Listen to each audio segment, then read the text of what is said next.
5 of the most harrowing and true stories from Newcastle's past. Number 1. The 2 deaths of Robert Matfin. It was only by sheer chance that Robert Matfin reached the age of 77. As a schoolboy in St John's Charity School, he was pronounced dead and laid in a coffin.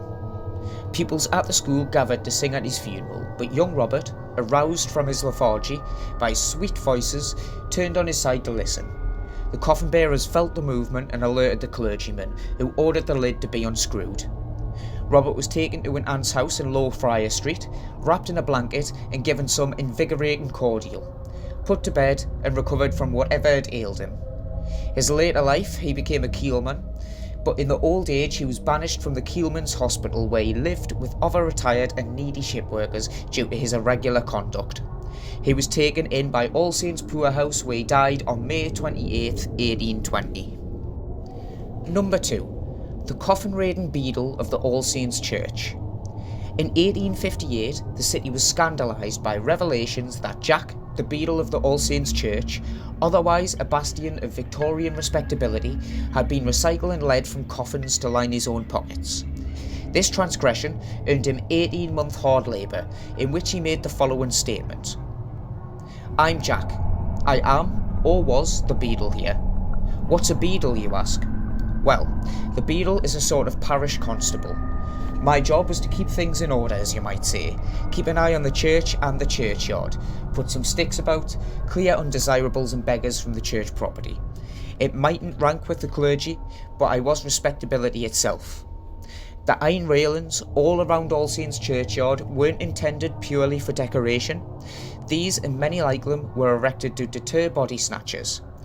Surgeons were apt to ask few questions, if any, and 10 guineas is a significant incentive, and that was part of my job, you see, to protect the honest dead from the dishonest living. I never stooped that low, but respectability don't come that cheap. Plain fact was, I was as poor as the church mice, and me with a wife and family to keep. I watched them coming in their hardwood caskets, garnished with brass, lead-lined for comfort and eternity. Any one of these would have cost more than my annual salary. Folk in the houses nearby came to believe that the churchyard was haunted. Mysterious lights glimpsed at night kept the curious away, and that suited me fine. Of course, it was my lamp they were seeing. It was so easy, just to strip out some lead lining every time and sell it on. The scrap merchants asked no questions, and the guineas mounted. I moved my family to better lodgings, added a fine gold hunter chain to my wardrobe, bought new furnishings, and so, by my greed, was bought low. Number 3. The Theatre Royal tragedy of 1823. The popular Theatre Royal performance of Tom and Jerry, also known as Life in London, an operatic extravaganza in 3 acts, had barely begun on February 19, 1823, when gas escaping from a pipe ignited in the auditorium. The fire was extinguished almost immediately, but the audience panicked and instinctively rushed for the stairs to escape. A cashier had managed to open one barrier, but was thrown down the stairs by the sheer weight and pressure of screaming people before he could open the other. Some fell and were trampled, while others were crushed and others were suffocated. In total, 7 people did unfortunately lose their lives, with many more suffering injuries. Now, among them that passed away were mainly the young, such as Isabella Parkinson, aged 11, Mary Johnson, aged 16, Dorothy Heaton, aged 17, and Thomas Handyside, who was 20. Mary Robson also lost her life in the arms of her husband Riddell, who was himself badly injured. The Theatre Royal was at that time situated on Mosley Street. Number 4. The Visitation of a Great Dragon. A contemporary observation tells us that on St Nicholas's Eve, on September the 5th in 1275, great earthquakes were felt in Newcastle, with dreadful thunder and lightning and a blazing star plus a comet in the appearance of a great dragon, which terrified the people of the city. It's entirely plausible that there was a comet in the sky at this time, a phenomenon that wasn't well understood, so would have very well been attributed to either religious or spiritual actions. A Scottish text from 1275, named the Chronicle of Melrose, notes that 2 comets appeared before the rising of the sun in the month of August. Certainly, with their tails of gas and dust, comets make some of the most stunning spectacles in the night sky. An earthquake on September the 11th, 1275, damaged Glastonbury Abbey in southwest England, and it's said that the tremor was felt in London and almost every other part of England, with churches thrown down. Perhaps the Newcastle one a few days earlier was an indication as to the pressure building.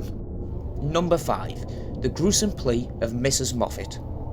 A sailor named Wilkinson from Lynn in Norfolk found himself in dire straits in the 1800s Newcastle and took to begging around Pilgrim Street. Having knocked on the door of a Mrs. Moffat, who looked after horses, he was presented with bread, cheese and a small beer.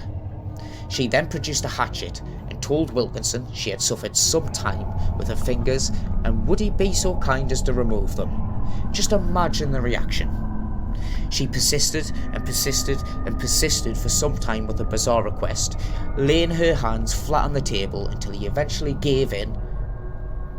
Now, 3 fingers of one hand and 2 on the other were removed, whilst the others were badly injured. Mrs. Moffat was then sent to hospital and Wilkinson eventually to the House of Correction in Carlisle Square for the deed. It's recorded that Mrs. Moffat was then later subject to fits of insanity. And that was 5 creepy and true stories about the history of Newcastle. Just want to take this moment to say I really appreciate all of the support on the page, all of the support for the documentaries that I've been making, all the work I've been putting in. I've been getting incredible feedback, so I really appreciate the fact that you are enjoying them. Whether you're on TikTok, whether you're on YouTube, if you did enjoy and you want part 2, or you just want to be kept up to date with feature documentaries, or anything to do with Newcastle City or the club itself, then drop a like on the video, drop a comment with your feedback, share it with all your friends, drop a follow on the page and subscribe on YouTube if you haven't done so already. Thank you so much for the support. Hope you enjoyed the video. Take care and have a lovely day.